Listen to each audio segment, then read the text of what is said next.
Boa noite, pessoal, tudo bem? Eu sou Lorena, repórter do JC 360, e a gente está aqui de novo nesse domingo para comentar o segundo dia de provas do Enem. Ontem a gente conversou com vários professores de Ciências Humanas e Ciências da Natureza, eles saíram bem satisfeitos com a prova de ontem. Hoje a gente vai falar com os professores de Linguagens, Códigos e suas tecnologias, Matemática e Redação para saber o que eles acharam. Então, a gente vai começar com o professor Rogério Machado, de Espanhol, que vai falar o que ele viu da prova e o que ele achou. E aí, de modo geral, estava dentro do esperado? Sim, estava dentro do esperado. Primeiramente, boa noite a todos. É exatamente uma prova que ela mantém, né, a mesma formatação dos anos anteriores. Eu achei uma prova muito bem feita, né, porque ela aborda essa diversidade de gêneros. Ela começa na questão 91, por exemplo, com um texto de Julio Cortázar, um argentino que sempre trabalha mais o subjetivo, né? Então o aluno teve que perceber essa questão do relógio, daqui a pouco eu volto para essa questão. Também uma notícia sobre um tema que é bem de atualidades, que é a questão da história, geografia, da questão da ditadura na Argentina, que é muito forte, e ainda as mães do Praça de Maio ainda já reclamam esses netos, esses filhos, esses netos. Também uma questão excelente. Na questão 93, estamos na prova cinza, tá, fera? Então, na página 5, né, a questão 93, que era uma pichação lá nos muros da capital Lima, em que usava o verbo poner para ter duas possibilidades de entendimento. Muito bem também selecionada essa questão. Questão 94, ainda nessa página 5, nós temos um poema. Mais uma vez, a questão da diversificação, Lorena, dos gêneros textuais. Também o aluno teve que ter ser atento, ser bom também em literatura, trazer literatura para dentro dessa prova de língua espanhola. E a quinta começa também com um artigo de Fernández Rojano, que falava de ser instável, estável. Também algo para pensar. Ou seja, de grosso modo, não é uma prova que somente traz notícia. Ela vai um pouco mais além dos textos para que o aluno pense. Inclusive, eu poderia depois até fazer um comentário, ou em outra oportunidade, junto com o meu querido amigo Marcos Andrade de Literatura, porque tem muita literatura nessa prova de espanhol. Então, o aluno realmente precisava de uma interpretação de texto, exigia muito mais do que a língua só, né? Exatamente. Não só a questão do espanhol como língua, mas ela vai muito mais além. Ela vai trazer um pouco de literatura e de conhecimento de mundo. E é característica do Enem não cobrar gramática propriamente dita, não, né? Não. O Enem não tem essa característica. Já se percebe nos Enems, desde que a língua estrangeira teve esse protagonismo, que a língua, se tem alguma questão de gramática, ela está dentro, né? Dentro da gramática contextualizada, dentro do texto. Você estava me falando também, agora há pouco, sobre o formato da prova, que ela vem seguindo um padrão de enunciados em língua portuguesa. Como é que é isso? Exatamente. É uma crítica que quase todos os professores de língua espanhola fazem no país, é que nós temos os textos em espanhol e existe um facilitador. Ou seja, os enunciados e as questões estão em língua portuguesa. A gente sabe que a prova é uma prova extremamente híbrida, né, que atinge vários níveis sociais e educacionais. Mas eu acho que nem por isso não se deve premiar o aluno que não trabalhou, entende, Lorena? Ou seja, o aluno que foi para a aula, de língua espanhola ou de língua inglesa, né, ele tem que ser premiado. Então, se ele se esforçou mais, se ele viu mais vocabulário, ele tem que ser testado na língua por inteiro. No caso aqui, você meio que nivelando por baixo a partir das perguntas, não da seleção de textos. Entendi. Né? Não da seleção de textos. Aí foi realmente muito interessante. Você se arrisca a dizer se a prova estava fácil, difícil? Eu acredito que a prova seja uma prova mediana. Ou seja, o aluno que não treinou muita compreensão, eu não só falo aqui em língua estrangeira, eu falo em linguagens de um modo geral, ou seja, de português, literatura, ele pode encontrar alguns problemas. Mais uma vez também, por aquela questão que eu te falei no começo, que eu falei para vocês no começo, que é a questão da gente ter a literatura, algo um pouco mais subjetivo da prova. Entendi. Tem alguma questão que você queria pontuar? Você achou, antes de tudo, você achou que foram contemplados gêneros textuais variados? Sim, exatamente. Foi satisfatório nesse sentido? Perfeito. Como eu te falei, a diversidade de gêneros, ela é assim, o número de gêneros textuais é enorme, é imensa.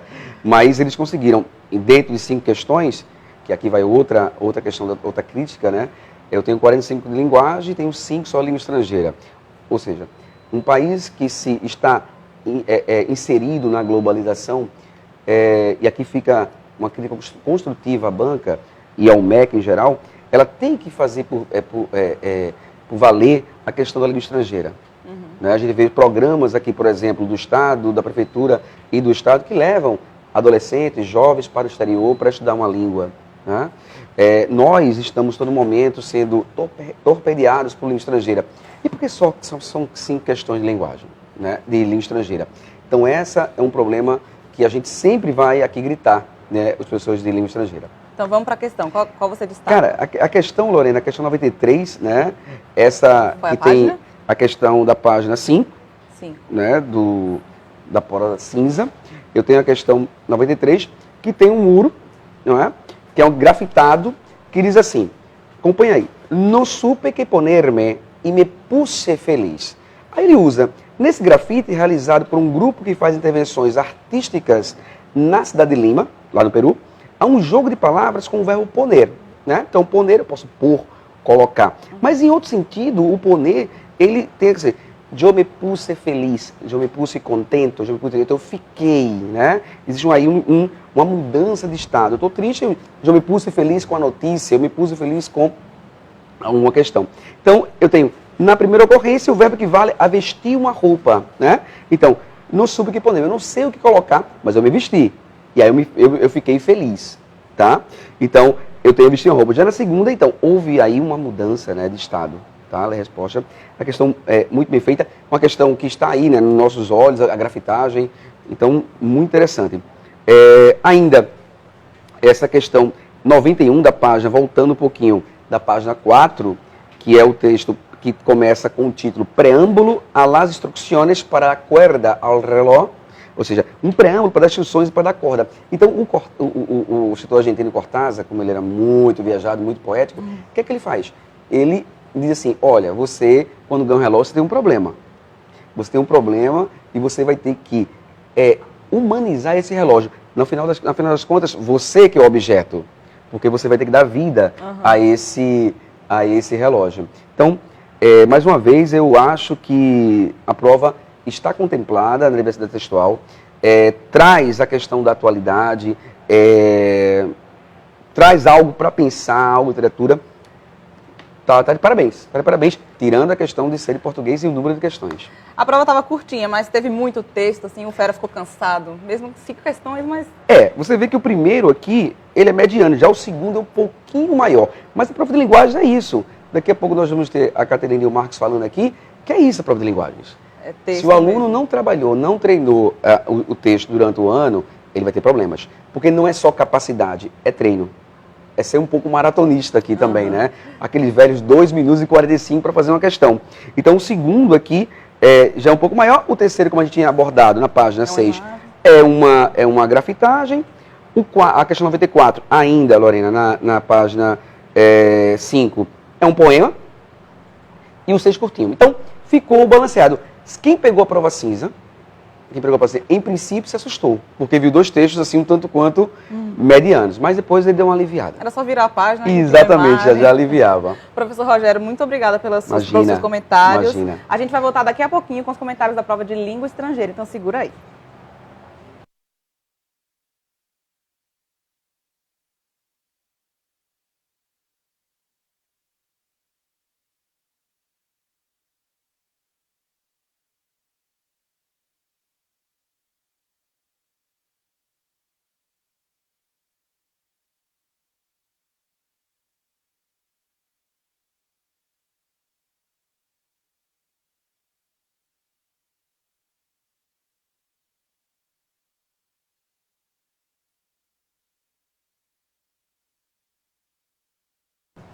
A gente volta agora com a professora de inglês do GGE, Renata Monteiro. Renata, a gente já estava conversando aqui e a gente ouviu seus alunos dizerem que as suas provas eram mais difíceis que a do Enem. O que você achou? É verdade. Boa noite, Fera. Boa noite, Fera GGE. Realmente nós escutamos, nós vimos os comentários no WhatsApp e eu posso dizer feliz, porque eu acredito que eles fizeram uma boa prova de inglês, né? Com esse tipo de comentário a gente entende que a prova foi boa. totalmente dentro do esperado no sentido de que houve o diálogo com gêneros textuais, né? A questão de língua, como eu disse, que muito provavelmente alguma questão sobre língua cairia, não diretamente sobre o que é que seria a língua, mas a gente observa na questão 92 da página 3 da prova cinza, envolvendo essa questão sobre língua.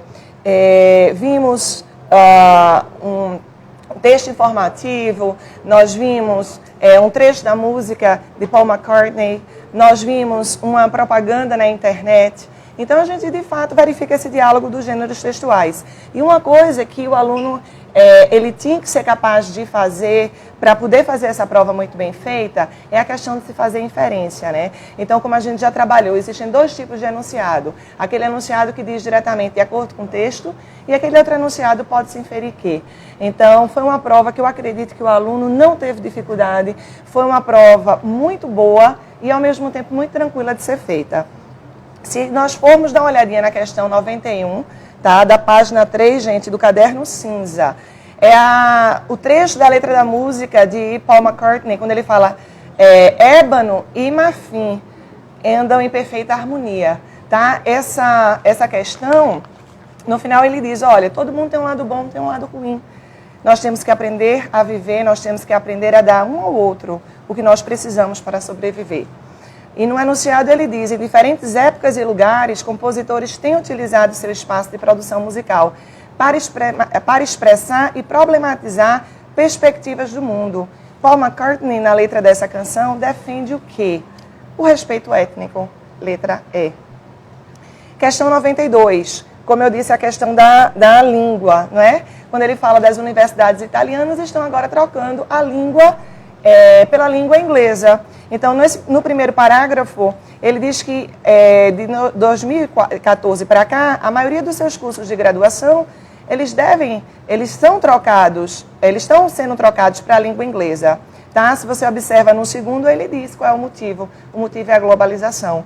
Então, se nós olharmos aqui, as línguas têm um papel importante na comunicação. Como nós vimos muito, que língua é interação entre as pessoas de diferentes culturas. Diante do movimento de internacionalização do ensino superior, a Universidade Politécnico de Milano decidiu, letra D, substituir a língua nacional para se inserir no contexto da globalização. A 93, gente, como eu disse, essa propaganda, né, da pandemia, da gripe, do terrorismo, do terremoto, enfim. E depois ele pergunta, você estaria preocupado se o desastre acontecesse aqui? Tá? As orientações à população são encontradas também em sites oficiais. Ao clicar no endereço eletrônico mencionado no cartaz, disponível na internet, o leitor tem acesso a quê? As medidas de emergência a serem tomadas em catástrofes. A 94 é uma questão interessante que ele fala, certo, de uma biotinta. Essa biotinta seria capaz de quê? De imprimir a célula, o tecido, pontinho por pontinho. E o texto relata perspectivas no campo da tecnologia para cirurgias em geral. E a mais promissora para este momento enfoca o quê? O desenvolvimento de uma tinta para produzir pele e tecidos humanos finos, letra C. A gente percebe que é uma prova bem envolvida com a atualidade, assim, Com né? certeza, com certeza. E essa é uma das características da prova do Enem também. De modo geral, de todas as disciplinas, Certamente, né? Certamente. Agora, sempre tem algumas particularidades que a gente observa recorrente. Tá? Então, por exemplo, a questão de língua, que quando não é específica, ela vem inserida de alguma outra. Então, trecho de música como gênero textual, né? Ele sempre traz também. Que leva o aluno também a refletir um pouco sobre aquilo que ele está aprendendo, o idioma estrangeiro, a cultura estrangeira. Certamente. Né? Você achou uma prova cansativa? A mesma pergunta que eu fiz para o professor Rogério? Não. Foi uma prova gostosa de ser feita. Né? 5 questões com assuntos interessantes. Né? E eu acho que o aluno que se dedicou ao decorrer desse ano, né? Ele com certeza ele fez uma boa prova. Tem uma questão ainda? Faltou, a 95. Fala sobre Boghoff, né? E no começo ele diz como seria um substantivo, como seria um adjetivo. Depois ele diz que poderia ser um acrônimo. No final ele diz, as pessoas mais antigas talvez o nativo ele possa entender como algo bobinho, que significa dizer, vai embora, deixe-me em paz. Mas o gabarito dessa questão, gente, da questão 95, que é a última de inglês, está no finalzinho. Se você olhar, ele diz assim, que os consumidores eles são atraídos pela ideia de receber alguma coisa por nada. E quem é que vai dizer não? Aí ele diz, considerando-se as informações do texto, a expressão bog-off é usada para quê, gente? Anunciar mercadorias em promoção. A prova foi muito tranquila, eu estou muito satisfeita. Eu acredito que o Fera, sobretudo o Fera GGS, deu muito bem. Acho que já posso dar os parabéns. Professora Renata, obrigada também pelos seus comentários. Também, a gente vai continuar comentando a prova de hoje do Enem, não sai daí não.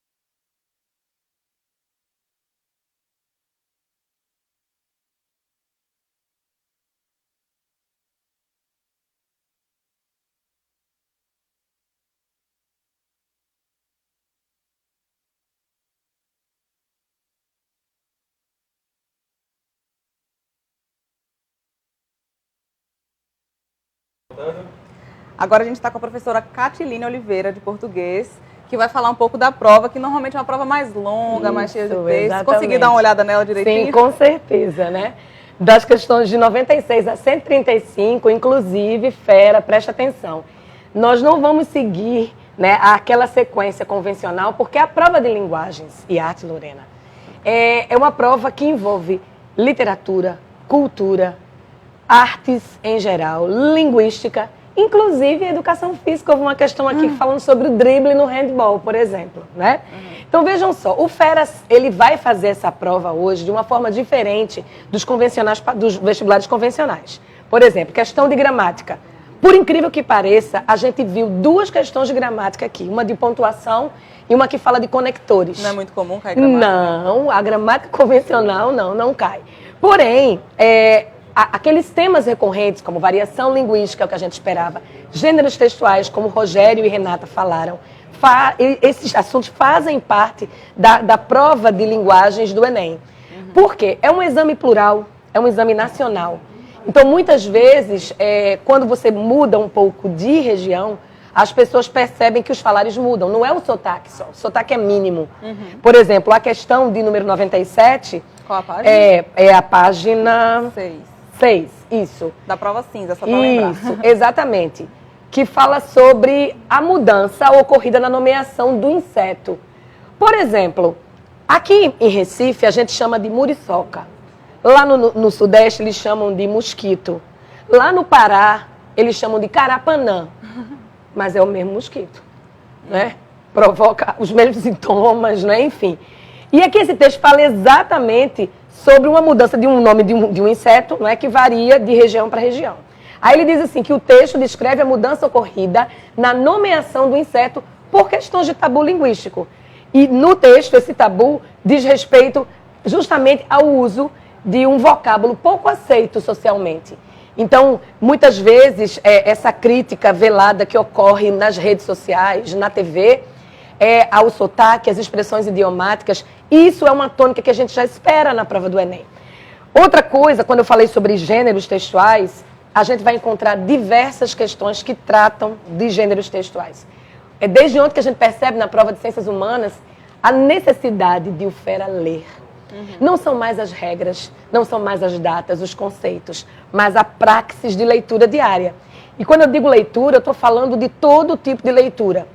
De banners, né, das próprias redes sociais, que as redes sociais hoje elas nos levam a hipertextos. Exatamente, o hipertexto é isso, você vai lendo, através de um link, você vai encontrar outro texto. É uma coisa infinita, que inclusive esta semana, na aula de revisão que a gente fez em conjunto, eu e o professor Marcos de Andrade, falamos sobre hipertexto.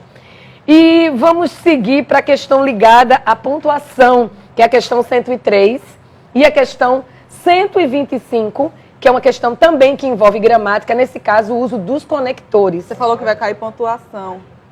Pontuação é página 7. Aham. Certo, pessoal? Página 7. A questão LJC, texto microconto, né? 5 litros? Brincando de pegador? O PM pensou que hoje, cedinho. Nesse momento aí, existe a presença das reticências. A gente sabe que as reticências, elas representam vários indicadores. Um deles é a interrupção da fala. Isso acontece muito, né? No dia a dia, a gente está falando, o menino vem, interrompe. Se fôssemos transcrever uma aula, haveria muitas reticências, né? E a função das reticências aqui não é...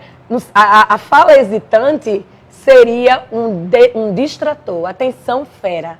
Falamos muito que todas as questões do Enem, todos os itens, eles têm 4 distratores e tem sempre um distrator mais forte. Sabe qual é o distrator mais forte? É aquele item, Lorena, que você marca com a bolinha e quando sai o gabarito, não é ele. E você, eita, é aquele próximo da verdade. Não é verdade? Não é verdade? Você falou que caiu pontuação. Você achou que os assuntos estavam bem distribuídos? Sim, prova? bem distribuídos. Teve alguma surpresa? Não. A questão da função de linguagem, que trabalhamos bastante, uma questão sobre função metalinguística, que o aluno sabe que ela é a mais difícil, mas ela passa a ser a mais fácil quando a gente a entende. Nessa questão aqui, por exemplo, questão de número... Calma. Logo no comecinho... exatamente a questão 96, a primeira questão. Da página 5. Da página 5. A primeira questão da parte de linguagens de língua portuguesa. Que fala sobre metalinguagem. Exatamente isso. No ato de leitura, discorrer sobre o ato de leitura. É a peça de teatro que fala do teatro. É o filme no cinema que fala do cinema. É a história em quadrinho em que o personagem... Cebolinha gosta muito de fazer isso, não é? Conversa com o desenhista. Foi isso que acontece aqui nesse texto em que a autora, para fazer reflexões sobre a produção de sentidos, ela se usa da metalinguagem. E por fim, Lorena, já que você falando exatamente sobre assuntos, a gente falando sobre por que não cai mais gramática? Cai gramática, sim. A primeira competência do Enem na redação é o domínio de norma culta. E a questão 125, página 14, todos atentos, prestem bem atenção. Nós temos aí uma questão de coesão textual. Uma das aulas de revisão a gente tratou exatamente sobre isso. Exatamente uma questão que trata de finalidade, oposição, condição, consequência e proporção. Orações subordinadas. Aí o aluno diz, mas isso não cai. Cai sim, ele se utiliza disso na hora da redação. Quando ele vai fazer a redação, ele vai se utilizar dos conectores.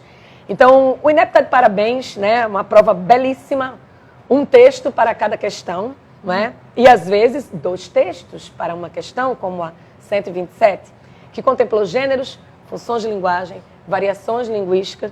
Senti um pouquinho de falta aqui de figuras de linguagem. Não caiu dessa Diretamente, mas lá nas questões de literatura, é lógico que para que o aluno consiga fazer a questão de literatura, ele vai passar pelas escolas literárias e as figuras de linguagem, elas são imbricadas com as escolas literárias. Então, na parte de literatura, o professor Marcos abordará isso aí. Você falou que estava tudo bem ligadinho, assim, literatura. Isso, sim. Muito ligado. Essa interdisciplinaridade é bem forte na de linguagem. Porque o nome da prova não é mais de língua portuguesa, Lorena. É prova de linguagens e códigos. E quando se fala de código, se fala de tudo. Abrange né? uma coisa tudo, muito maior, né? O código é o gesto, o código é o poema. Tem uma questão belíssima de intergêneros, intergenericidade, que nós estávamos falando sobre poema, poema e receita. Deixe-me ver qual é a questão aqui.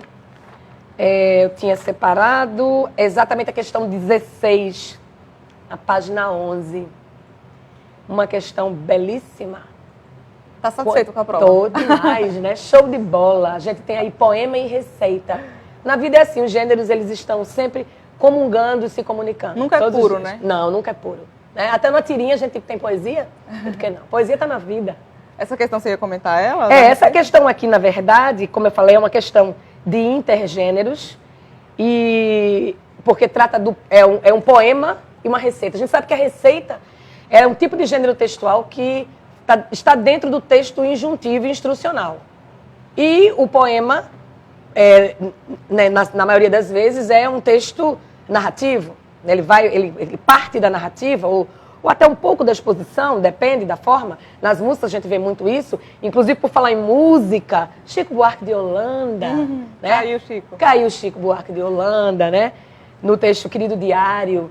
Mas fechando essa questão, é exatamente isso, o aspecto de intergenericidade. É um nome mais da linguística, um nome técnico, mas o candidato perceberia isso com a expressão mescla de gêneros. Mescla de gêneros, intergêneros. Mescla de disciplinas, interdisciplina, enfim. Mas é isso, né? Parabéns, prova linda, show de bola. Fera GG arrasou. Muito obrigada pelas suas dicas também. Pessoal, a gente vai continuar aqui falando sobre a prova de hoje do Enem, desse segundo dia no domingo, então espera só um minutinho que a gente já volta. Tá bom. Lorena, valeu, obrigada.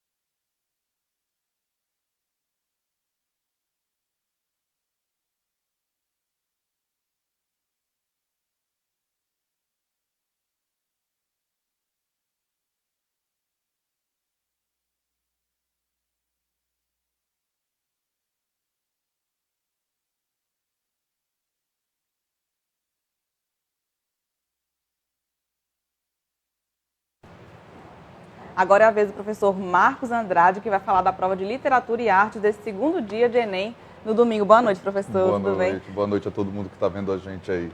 Estava falando que foi uma prova exigente. Foi uma prova exigente, uma prova que privilegiou o candidato bem preparado, que se preparou em alto nível. Eu acho que se repete hoje aquilo que ocorreu ontem. Eu acredito que os professores de Ciências Humanas devem ter apontado também o alto nível dos textos, a necessidade de uma leitura acurada, aprofundada. E isso é bom. Isso é bom porque mostra que o Ministério da Educação, o INEP, estão exigindo um aluno leitor e leitor crítico.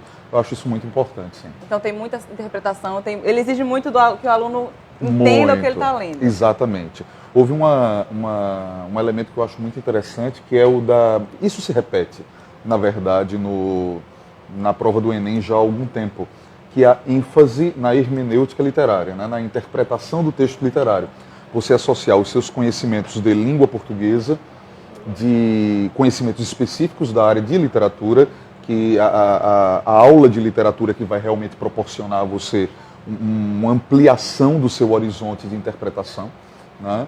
E principalmente no que diz respeito ao texto literário e ao texto artístico também, de uma maneira geral, não apenas o texto verbal artístico, mas também pinturas, fotografias, intervenções artísticas, seja no terreno das artes plásticas, seja no terreno do teatro, por aí vai.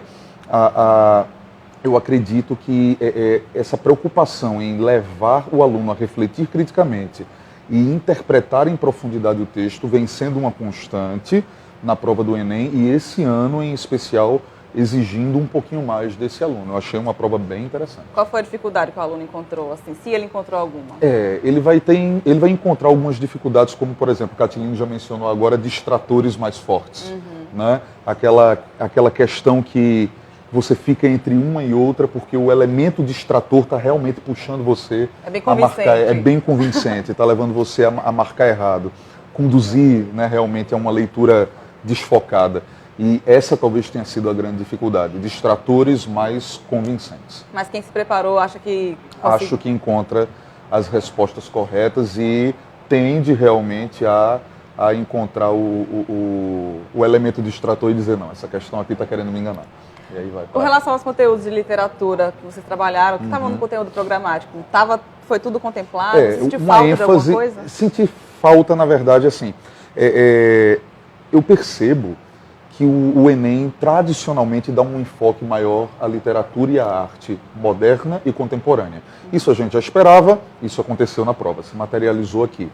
normalmente uma questão envolvendo aquele período que a gente chama de formação da literatura nacional, né, que é o período da literatura colonial. Caiu um poema de Cláudio Manuel da Costa, um soneto de Cláudio Manuel da Costa para ser interpretado. Essa questão do soneto de Cláudio Manuel da Costa está na página, vou dizer para vocês agora, página 15 da prova cinza, questão 132. Né?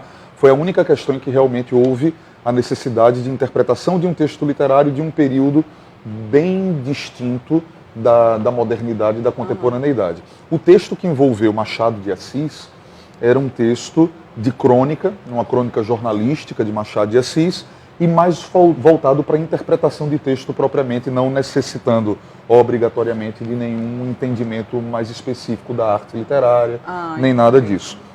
Entende? Tem mais alguma questão? Na mesma página, por exemplo, na página 15 da prova cinza, a questão 130, trabalhando aí um painel, né, de colcha de retalhos de Tozzi, né, uma intervenção artística aí, né, colocada no mural, um elemento de arte contemporânea interessante. Eu queria chamar a atenção realmente para as questões que envolveram, por exemplo, o poema de Ana Cristina César, escritora da chamada poesia marginal, dos anos 70 em diante, né, Ana Cristina César, que foi homenageada esse ano pela Flip de Paraty, né, pela Festa Literária Internacional de Paraty. Eu dizia aos meus alunos, justamente no período em que eu estava trabalhando com eles em sala de aula, a poesia marginal dos anos 70, foi o momento em que aconteceu a Flip, lá em Paraty. Eu disse, olha, Ana Cristina César, que a gente está estudando aqui agora, está sendo homenageada lá na Flip. E aí você vê um texto de Ana Cristina sendo trabalhado, né, sinal de que o Enem estava realmente antenado com a cena literária, né, com aquilo que estava acontecendo, né, no Brasil. Qual é essa questão? É a questão 98 da página 6, né, do caderno cinza, questão de número 98, trabalhando aí um poema de Ana Cristina César, que traz elementos um pouco distantes da poesia convencional, do lirismo convencional. E a questão trabalhava exatamente isso, né? Que elementos desse lirismo que ela discorre e descreve teoricamente no poema distanciam o texto de Ana Cristina do que a gente entende como poesia lírica, efetivamente. Então, é uma questão muito interessante também, homenageando uma escritora contemporânea e que foi homenageada, não é, numa festa literária importante no país esse ano. E a questão 100, trabalhando uma obra de arte e um texto, né, de narrativa literária, né, fazendo aí uma interface.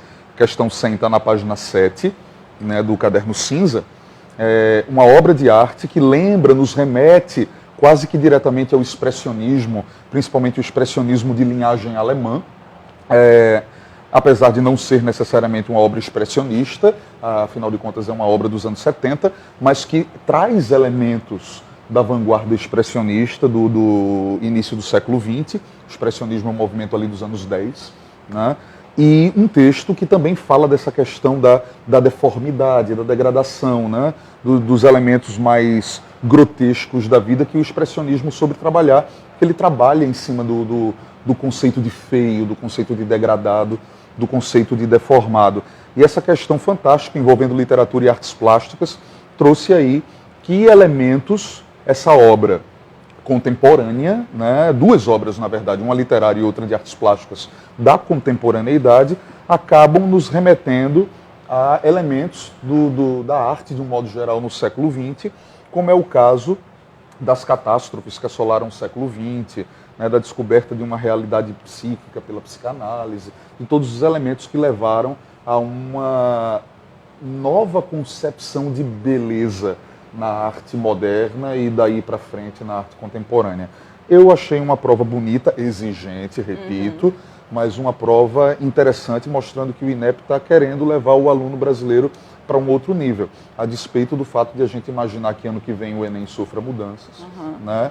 Em que pese isso. É interessante que essas mudanças elas venham de maneira, estou deixando aqui o meu recado para o INEP, que elas venham de maneira realmente graduais, gradativas, que não haja um destoar muito grande, né? Porque uma prova que vem vindo nessa linha, né, de se tornar uma prova exigente, sim, que não deixa de contemplar as habilidades, que tem sido uma tônica do Enem desde o surgimento do exame.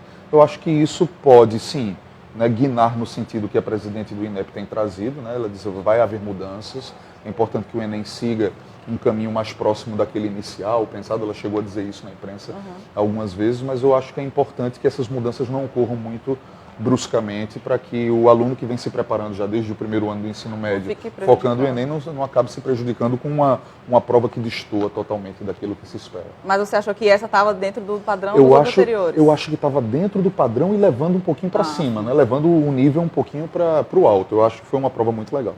Professor Marcos, obrigada. Eu que agradeço. Pessoal, a gente ainda vai falar sobre a prova de matemática e redação, então fica com a gente. Um abraço para vocês.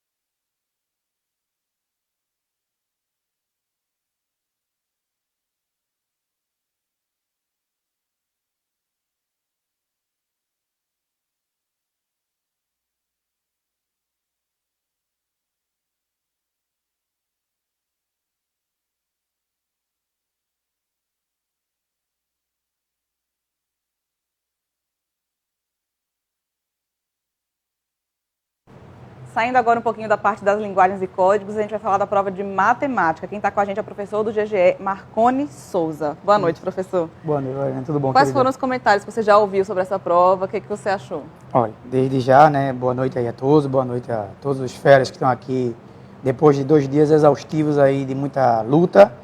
Estão aqui ainda com a gente aí para pegar assim, para se familiarizar com o que foi feito e tal, assim. Eu posso dizer que é só alegria. Por que eu digo que é só alegria? Porque os comentários que a gente escuta nas redes sociais, WhatsApp, grupos, é que assim, a prova foi muito boa. Boa em que sentido? Uma prova estudada. Uma prova que beneficiou o aluno que estudou.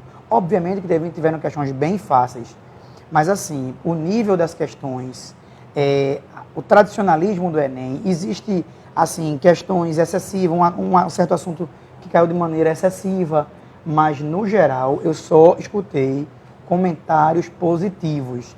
A gente escuta muito pouquinho, assim, que não gostou, que não deu tempo. Assim, o que eu escutei foi que algumas situações não deu tempo, não consegui administrar o tempo. Agora, dizer que a prova de matemática foi ruim, não, isso aí realmente eu não escutei.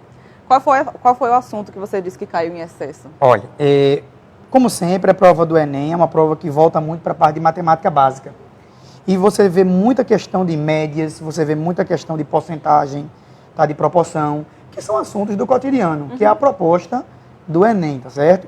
Mas assim, fora isso, o normal do Enem, que a gente espera todo ano, tem uma surpresinha que eu vou falar daqui a pouco, mas não fora do contexto, né? Mas assim, no geral, o que a gente aborda na sala de aula caiu. E a gente sempre diz, às vezes o professor, as provas do senhor são muito difíceis, os simulados são difíceis. Professor, eu nunca faria uma questão dessa. Aí a gente aperta eles justamente para esperar essa reação. Porque a gente sempre brinca com eles que o treinamento é pesado, mas para que a batalha seja vencida. E ele consegue, ele perde o medo. É muito bom ele se sentir assim, poxa, eu sei fazer, eu consigo fazer. E a gente só escuta isso, só escuta esses comentários. Que bom, então, né? Foi uma prova... Teve algum assunto que você sentiu falta de ter caído? Olha, veja bem, eu vou fazer um apurado geral. Certo. Nunca na história do Enem, em 2 provas, em uma prova, caiu 2 questões de logaritmos. Caiu esse ano? Existe. Assim, é o terror, aquela nuvem negra que logaritmos é um assunto muito difícil. E não, porque o logaritmo que foi aqui, que é o ano passado, realmente o aluno ficou meio que traumatizado pelo grau de dificuldade da questão. Mas o desse ano, não. Desse ano foi uma questão de logaritmos com escala Richter, tá? Que é uma das aplicações de log. E nós fizemos em sala esse exemplo. Então foi muito bom. Você que está assistindo deve estar mentalizando que foi feito em sala questões assim. A gente trabalhou com questões de função do 2º grau, com a parte de vértice. Eu disse a vocês que a gente estudasse função do 1º grau, gráfico que envolve reta. A única função que caiu em todas as provas do Enem, e ela está aqui, probabilidade. O aluno também tem uma mística, que a análise combinatória é um assunto muito difícil. É um assunto realmente tenso. Mas o Enem, ele pende muito para um caso da análise combinatória, que é fenômeno de contagem. E aqui ele tem duas questões, tá certo? Ela está até por aqui. Vamos comentar as questões, quais você quer destacar? Bom, assim, eu vou dar destaque. Eu estou aqui na questão 139, da página 18. É uma questão da prova cinza, lembrando, né? Se você olhar direitinho, tem uma porta de entrada e tem vários caminhos para chegar da entrada até o ponto 4. É uma questão de probabilidade com o princípio da contagem. Nós temos uma questão dessa na apostila e foi trabalhada em sala. Então, o aluno que teve calma, né?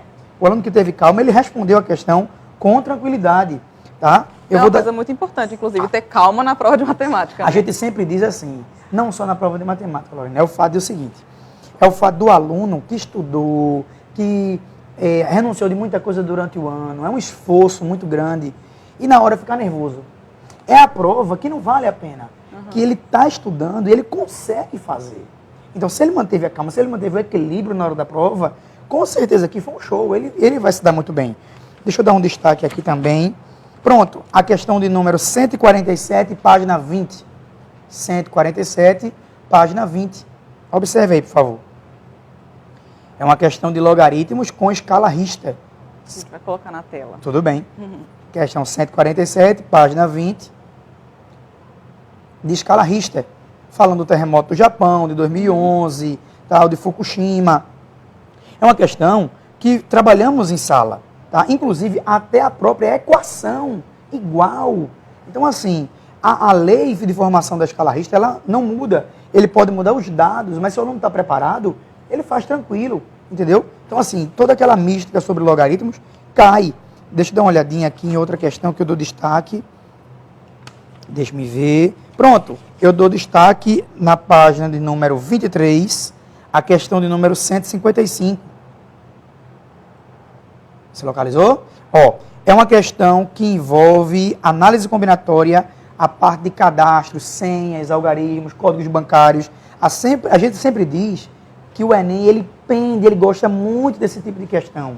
Questões de, por exemplo, invasão de código de senha bancária, como é que os bancos podem se proteger a respeito de formação de algarismos.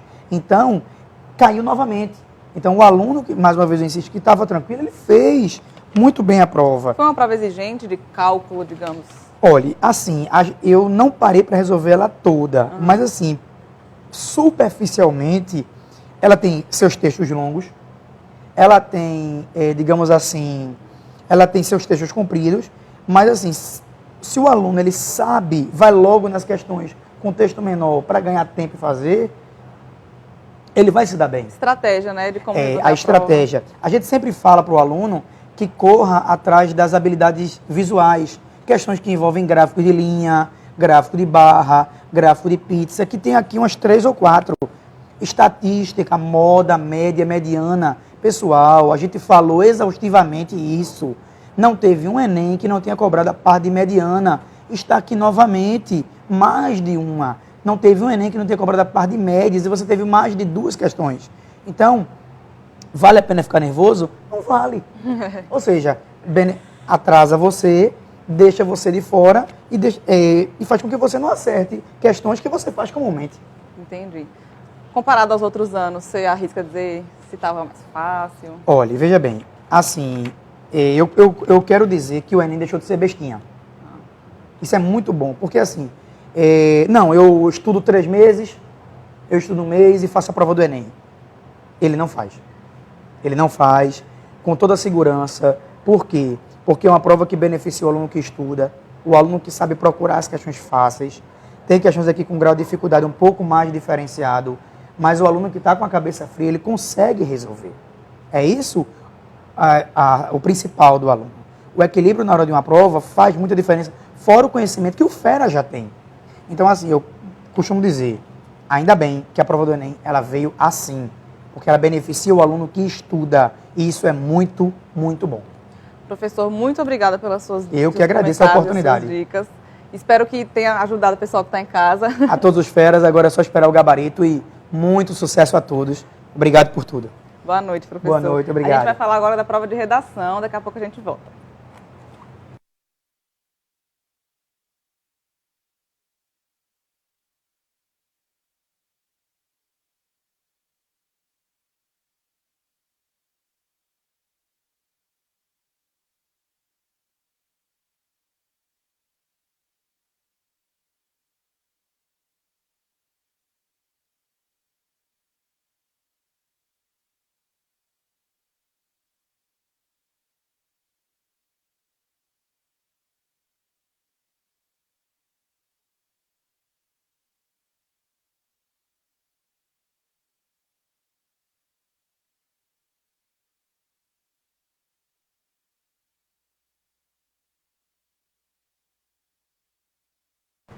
Vamos falar agora da prova de redação, tão importante para a nota dos feras no final do Enem, né? A gente está aqui com o professor Adalto Farias, do GGE. Boa noite, professor. Boa noite. O tema desse ano foi divulgado logo quando começou a prova, foi Caminhos para combater a intolerância religiosa no Brasil. E aí, professor, é um tema atualíssimo. É um tema bastante atual, né? E a gente consegue perceber que ele não é um tema que se desvincule à proposta do Enem, embora seja uma grata surpresa para a gente, né? O Enem até então não tinha preferência para trabalhar temas que eram tão polêmicos. E com o tema desse ano ele acaba quebrando um pouquinho uma expectativa de vários professores de redação, que era pegar temas que eram mais simples de serem discutidos. O tema da intolerância religiosa é um tema muito rico, claro, ele vai nivelar os alunos que estavam bem atualizados, alunos que estavam lendo com frequência, principalmente na área de humanas. Eu até brincava muito com o pessoal em sala de aula que o aluno que é de humanas, para temas de redação do Enem, geralmente, ele tem uma certa vantagem, né? Ele consegue relacionar com mais facilidade o tema história, sociologia, filosofia. E nesse caso em especial, isso se torna uma máxima com uma grande veracidade. Os alunos de exatas que não tiverem uma carga de leitura nessa parte de sociologia, de filosofia, sentiram uma certa dificuldade em conseguir relacionar suas áreas específicas. Mas o aluno que é muito bom em história, ele consegue cumprir muito bem a segunda competência de interdisciplinaridade, que vai pedir que ele faça essa associação com áreas do conhecimento, principalmente nesse caso com a própria história, né? Ele pode fazer comparações, seja, por exemplo, em períodos históricos internacionais que têm esses conflitos religiosos muito marcantes. Na história do Brasil, ele pode fazer referência à nossa miscigenação, que, entre outras questões, também houve uma grande influência cultural e religiosa na nossa formação social. Ele pode fazer, por exemplo, uma relação muito grande com alguns conflitos históricos que envolvem religião, seja, por exemplo, a questão do nazismo, entre outras, né, questões que podem ser relacionadas à prova. Então, no que é muito bom em história, que é bom em sociologia, pode citar Durkheim, por exemplo. Durkheim fala muito a questão de que a natureza do ser humano é ter a religião para cultivar. E se essa natureza dele é insultada, é afetada, ele merece ter esse respeito atendido. E a Declaração de Direitos Humanos, ela faz referência a isso. É importante destacar, muitos alunos nos grupos que a gente faz parte do WhatsApp, estão destacando que não esperavam esse tema. Na verdade, poucos professores e alunos esperavam esse tema, né? Mas não é um tema que foge ao perfil da prova. Se você pensar direitinho, o de respeito à religião é um tema muito, muito provável por conta de ser um de respeito a um direito humano básico. Se não me engano, é o artigo 18 da Constituição, da Declaração, na verdade, dos Direitos Humanos, que pede esse respeito a pensamento, a doutrina, a religião, né? Então, não foge ao perfil. Não foi um tema muito esperado, mas é uma grata surpresa para a gente por conta disso. Entendi. É rico e atende ao perfil da prova que a gente esperava do Enem, né? Em tempos de intolerância religiosa, no Brasil temos também, mas atentado terrorista, o aluno poderia seguir por esse caminho ou ele teria que puxar mais para a cultura local? Ele pode fazer associações, essas comparações com conflitos no Oriente Médio, ele pode fazer uma associação a conflitos religiosos na África, por exemplo. Na nossa história, a gente tem conflitos religiosos, mas não temos confrontos religiosos, né? Se a gente puxar desde o nosso período de colonização até agora, a gente não consegue lembrar de muitos confrontos envolvendo religião. Mas a gente consegue perceber esses conflitos religiosos ainda hoje presentes na sala de aula. A matéria de religião, quando ensinada, ela vai sempre na perspectiva e no viés cristão, né, católico cristão. Então, um aluno, se for, por exemplo, do candomblé, se o aluno for judeu ou protestante, se ele aprender religião na sala de aula, raramente ele vai perceber a sua religião, né, a sua crença nessa abordagem contemplada. isso já é um tipo se não intolerância, de desrespeito à religião dele. Então, mesmo numa matéria que é facultativa, que é religião, a gente não consegue perceber essa inclusão de uma religião diferente da nossa, da religião oficial do Brasil, né, em sala de aula, por exemplo. O que é engraçado, desde a nossa república, o Brasil se tornou um país laico. Então, o ensino e a legislação são independentes da religião. Mas a gente não vê essa manifestação tão desvinculada de legislação e de ensino da religião. A gente vê isso a todo momento. Até na nossa moeda há uma inscrição católica e cristã. Em julgamentos, a gente tem manifestações, tem rituais que são católicos também, que são cristãos. Então, se alguém é de uma religião que não seja oficial do Brasil, ainda vai ter esse impacto, mesmo que não seja um país laico. É uma abordagem interessante nisso. A gente percebe que há, de fato, uma divergência religiosa no Brasil. A gente percebe isso. Mas daí, assim, pensar numa proposta realmente, tentar minimizar isso, tentar atenuar isso, é interessante, é bom, é importante. É por isso que o aluno que tem uma alta carga informativa, muita leitura, nessa prova de redação do Enem, ele vai brincar, ele vai dançar à vontade. É o caso do Fera GGE. A gente sabe que ele leu muito, ele está muito antenado, muito atualizado. Então ele consegue facilmente fazer associações com as áreas do conhecimento, com história, com sociologia. Para ele é muito fácil brincar com essas áreas para relacionar na prova. Você estava falando aí do Estado laico. Ele poderia relacionar com a força da bancada religiosa que hoje a gente tem na política brasileira? Ele podia ir por esse caminho ou era mais arriscado? Poderia sem se empolgar. Sem se empolgar, sim. Esses instrumentos de argumentação, os recursos argumentativos, sejam dados estatísticos, comparações, referências a alguma autoridade no assunto, por exemplo, eles vêm para agregar, mas não são o principal. O principal é a argumentação do aluno. O principal é a tese dele sendo defendida com base em algumas ideias lógicas. Agora, a informação, quando vem, acrescenta demais para o aluno e, consequentemente, facilita a persuasão para o corretor, né? Então, ele pode fazer referência à religião no Brasil, que é tão forte, que num cenário político hoje se manifesta uma bancada religiosa muito forte. A gente tem uma bancada evangélica que no Brasil cresce absurdamente. Então, a religião no Brasil manda e molda ainda muita coisa. Mas o que a gente consegue perceber é que algumas religiões de menor, vamos dizer assim, expressão no Brasil, são vítimas ainda de uma intolerância muito forte. Na própria prova, o aluno que percebeu, que conseguiu ler o texto de apoio, ele vai ver que é um infográfico, é o texto 4, que mostra isso, nas religiões que têm maior índice de intolerância. A gente tem aqui uma diferença enorme entre as afro-brasileiras e as evangélicas, que sofrem um preconceito muito grande no Brasil ainda. Né? Apesar de ser muito grande o número de evangélicos no Exatamente. país, Apesar de ser muito grande o número de evangélicos no Brasil e vem crescendo, né? Ainda há uma grande referência a esse ato preconceituoso contra evangélicos, contra religiões afrodescendentes principalmente. Forma-se um estereótipo a partir de uma pessoa que tem uma religião diferente da católica cristã. Né? O que é interessante pontuar nessa prova de redação é que ela não fale apenas de causas e consequências. A gente sabe que há causas diversas para essa intolerância religiosa no Brasil, também há consequências diversas, sejam sociais, por exemplo, mas ele se concentrar no próprio tema, a forma como o tema foi construído. O tema pediu, na verdade, que ele mostrasse caminhos para combater essa intolerância. Entendi. Então ele não pode se eximir de fazer referência e de trabalhar muito bem aquela competência 5, que pede propostas de intervenção. Eu sei que nossos alunos que assistiram às nossas aulas, né, que anotaram tudo, se concentraram, não tiveram dificuldade com isso. Porque eles vão se lembrar daquele pedido que a gente faz para relacionar, por exemplo, escola e família e também o Estado, o governo, nessa proposta interventiva.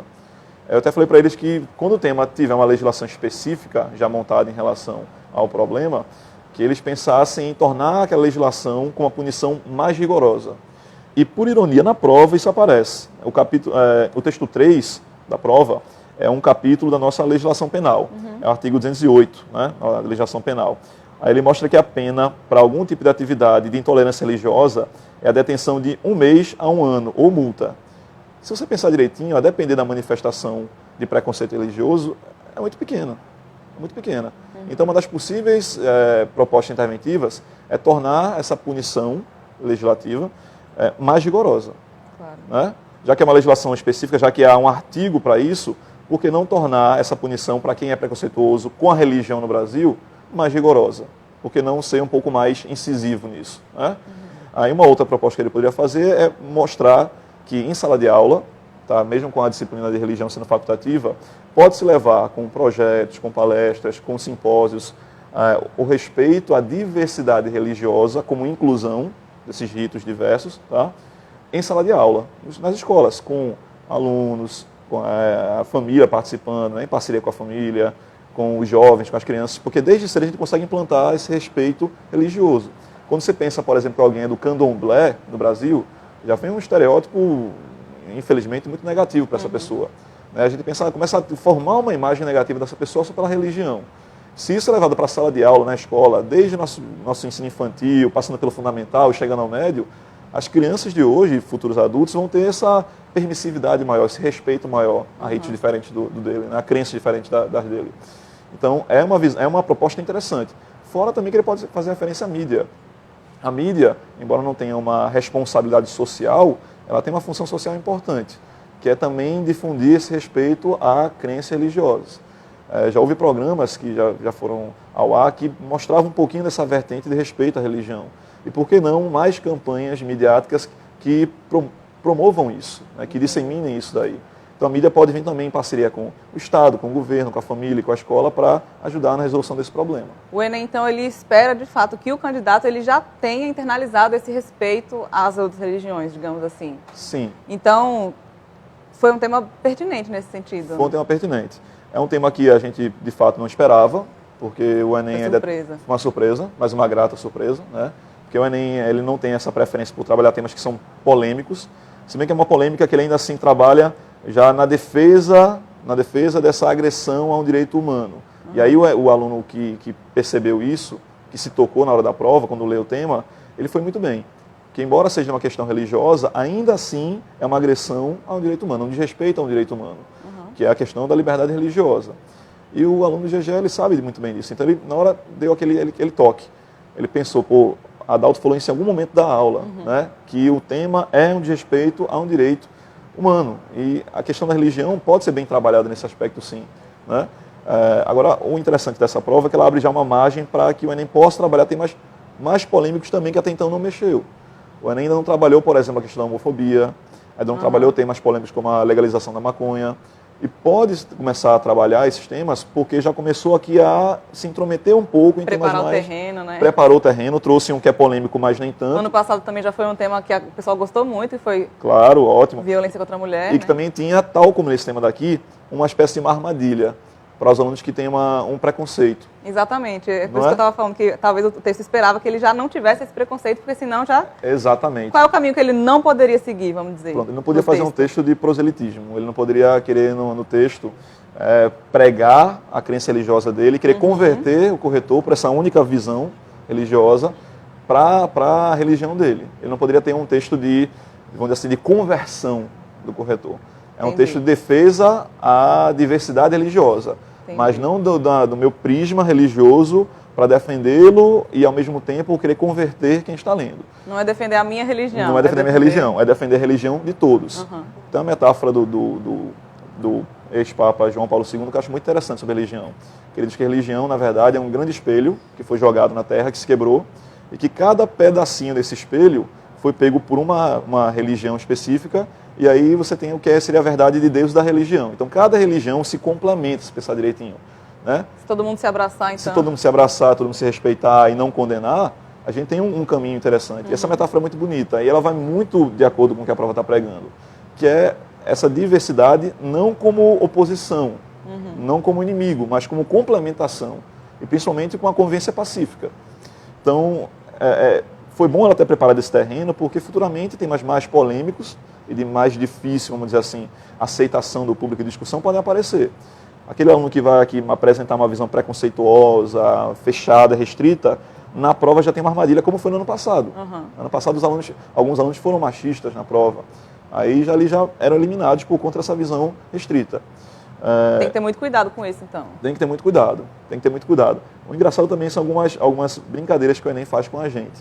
Ele não repete temas, mas repete assuntos. Por exemplo, o tema do trabalho nunca foi repetido, mas o assunto referente ao trabalho, sim. Ele já falou do trabalho como sendo um fator de construção da dignidade humana e já falou em anos anteriores do trabalho infantil. Ele não chegou a falar de religião em temas anteriores, mas em 2007 o tema era a dificuldade de se conviver com as diferenças no Brasil. entre outras diferenças, que até um texto de apoio apontava, havia diferença religiosa também. Mas ele jogou ali como um subtópico. Ele não jogou como um tema total, ele jogou como um subtópico para a gente, né? Então, o interessante é que ele já trabalhou esse assunto anteriormente, voltou a trabalhar agora um pouco mais específico. Né? Um tema que é muito rico, como eu falei, é uma grata surpresa, mas é um tema que vai nivelar os alunos. O aluno que conseguiu ter uma boa carga de leitura, principalmente, como eu já disse, em história, em sociologia, nessa prova ele vai muito bem. E ele foi muito bem, ele deve estar feliz, inclusive, por conta disso. Né? Só ele deve estar comemorando, inclusive. Né? Com relação aos textos de apoio, você acha que eles ajudaram bastante o candidato? Ajudam nesse direcionamento. Direcionamento. Os textos de apoio mostram para a gente qual a vertente a gente pode adotar, eles norteiam o nosso trabalho. Entendi. Mas os alunos que assistiram às nossas aulas sabem muito bem que não podem copiar nenhum tipo de informação desse texto de apoio. Eles podem se basear para pegar um caminho, né, para pegar algum tipo de guia aqui. Mas ele não pode pegar, por exemplo, um dado estatístico, ele não pode pegar uma frase, não seria interessante que ele pegasse artigo, por exemplo, Entendi. porque a prova só joga para que ele tenha um norteador, mas não uma referência que seja pega daqui para colocar na redação, ele não pode copiar. Entendi. Também é uma outra armadilha que a prova usa bastante. É um critério, né? É um critério. Se o aluno pega daqui uma coisa emprestada, copiada e coloca na redação, o corretor já desconsidera. Né? Não gera uma eliminação, tá, fera? Se for o seu caso, então relaxa, fique tranquilo. Se alguém fez isso, eu acho que poucos devem ter feito, né? Mas assim, fique tranquilo. Você ter copiado alguma coisa daqui não leva à eliminação, mas leva à desconsideração desse trecho inserido para o corretor. Ele vai desconsiderar isso daí, tá? Então, algum dado estatístico, alguma frase que você pegou e copiou aqui, o corretor não considera. Mas eu sei que a maioria não fez isso porque se ligou nesse critério, né? Está incluso no próprio edital do pessoal do INEP. Então, ele já meio que se ligou que não poderia fazer isso daqui. É mais para nortear o trabalho, encaminhar o trabalho, do que de fato para ele copiar. Entendi. Tem mais alguma consideração que você gostaria? Eu vi um texto de apoio que ele falava das religiões, assim, de estatisticamente, quais são as que mais sofrem preconceito. Claro. Ele poderia, por exemplo, escolher uma delas e direcionar o texto, ou era bom que ele fosse mais abrangente? Poderia sim, poderia inclusive pegar, acho que tem menor porcentagem, porque as maiores porcentagens são as mais conhecidas para a gente, né? São as afro-brasileiras, a religião evangélica, por exemplo, a espírita. Eu vi aqui que, pelo infográfico, a religião judaica e islâmica estão entre as últimas, com manifestações preconceituosas no Brasil. Até porque a população judaica e islâmica no Brasil é, de fato, pequena. Mas não pode buscar isso, sim. Ele pode tentar fazer algum tipo de associação ao judaísmo sendo ainda mal visto e desrespeitado no Brasil. Seja na vertente da educação, de manifestações sociais, por exemplo, em redes sociais. A gente ainda tem muita manifestação em rede social preconceituosa na religião. Ele poderia até colocar isso no texto, Claro. trazer para uma questão mais tecnológica, Claro, e próximo ao dia a dia dele, esse aluno consegue fazer essa associação até com o que é rotineiro para ele tem tudo para ir muito bem na prova. Né? O que a gente preza numa boa redação, seja os professores de redação, os corretores, é a criatividade. É o aluno não fechar a porta para essa criatividade que ele possa destacar no texto, e pensar, por exemplo, em que exemplo criativo eu poderia colocar na minha redação. O que poucos falariam que eu poderia acrescentar para o meu texto. Eu até brinco com os alunos dizendo que dissertar bem é falar o novo do velho. O que é o velho? É o tema dado pela prova. O tema do Enem sempre é um tema bem conhecido. A cara deve pensar, pô, Dalton, mas intolerância religiosa no Brasil é um tema conhecido? A gente já ouviu falar disso várias vezes. Para dar como exemplo aqui, em 2007, ainda no governo Lula, houve a instituição do Dia Nacional do Respeito e da Tolerância Religiosa no Brasil, que é dia 21 de janeiro. Tá? Então, desde 2007 a gente vem já martelando isso, já vem destacando essa necessidade de ter, inclusive, um dia para respeito da manifestação religiosa. Então, não é uma coisa que possa se desvincular da sua criatividade. Ele consegue buscar um exemplo inovador, ele consegue buscar uma alusão a um pensador, a um sociólogo. O Rousseau também já falou muito sobre essa questão do respeito à religião alheia. Então, ele consegue pensar, consegue pegar um exemplo criativo que poucos falariam para trabalhar na redação. Seja com um dado estatístico que ele tem encontrado, seja uma comparação diferente, uma exemplificação diferente, um argumento de autoridade que poucos alunos tenham trabalhado, por exemplo. Ele consegue fazer isso. E o corretor, entre outras coisas, também avalia isso. Um corretor de redação, ele avalia a capacidade de escrita do aluno, o nível de informatividade que ele tem e também a criatividade. Porque ler a mesma redação várias vezes É complicado. É. Imagina que um corretor do Enem que lê 100 redações por dia, lendo 100 textos iguais. É ruim, não é bom. Quando ele vê que desses 100 textos, ele consegue pegar um que é diferente, um que traz um exemplo diferente, uma informação que é mais rica, né, que é mais criativa, inclusive, um estilo inovador, ele abre um sorriso. E para um corretor abrir um sorriso, a gente sabe que é difícil. É muito difícil. Vai muito da bagagem do aluno, então ele Vai. tem que estar antenado com tudo. Tem que estar antenado, tem que ter um estilo próprio, tem que ter praticado bastante. Né? A gente fala muito isso em sala. A pesquisa, quando vem, é secundária para uma redação. O que é principal é a prática. E da prática, ele vai levar um estilo montado. Ele vai ter, inclusive, mais facilidade em escrever a redação com menos tempo. Ele vai ter já um caminho para percorrer com um estilo próprio, para uma redação mais rica, mais criativa, né? Mais cativante. O corretor quer ler um texto que seja interessante. Ele quer ler um texto que mostre alguma coisa a mais para si. Porque não adianta você pegar um texto que vai ter os mesmos exemplos, a mesma ideia, a mesma referência. O corretor vai ficar pensando, pô, o que esse texto tem a mais para mim? Nada de novo. Né? Nada de novo. E muitos corretores só dão essa nota 1000, que é o objetivo de todo aluno, né, na redação, para um texto que tenha algo a mais, tenha um que a mais. Se não for o caso, ele pode ficar só naquela nota mediana, por exemplo. Então, dissertar bem, isso vale para essa prova, para a prova de dezembro, por exemplo, é falar o novo do velho. O que eu posso falar de novo em relação a esse tema que é muito conhecido? Eu até brinco com os alunos também em sala que, quando se lê um tema, geralmente vem várias ideias ao mesmo tempo para o aluno, né? O chamado brainstorm. Ele lê um tema e vem várias ideias difusas na cabeça dele. As primeiras, geralmente ele pode pegar e, por enquanto, guardar. Pensa um pouquinho mais, ele pensa alguns segundos, alguns minutos, aí tem sempre alguém lá atrás que fala, e horas? Ele fala, horas não pode. Se ele pensar horas na redação do Enem, não tem horas, aí ele vai ser eliminado, não tem como. Pensa alguns minutos. Se começarem a surgir exemplos mais criativos, mais originais, menos usados, ótimo. Você tem tudo para ir bem. Você pode começar a trabalhar isso e colocar na redação. Não, Adalto, só veio mais do mesmo. Só veio o senso comum. Então, tente trabalhar de uma forma criativa esse senso comum, né, de maneira assim, mais cativante, com exemplos criativos, com associações criativas, para deixar o corretor mais feliz ao ler essa redação. Sobretudo, um texto que traga esse interesse a ele, que seja curioso para ele. Né? Professor Adalto, brigadíssima pelos seus comentários. Eu que agradeço. Espero que o pessoal em casa tenha ficado feliz, tenha se saído bem na redação. Também espero muito. Na verdade, tem até praticamente uma certeza que os alunos que estavam antenados com toda a atualidade, que tem uma boa carga de leitura, nessa prova foram muito bem.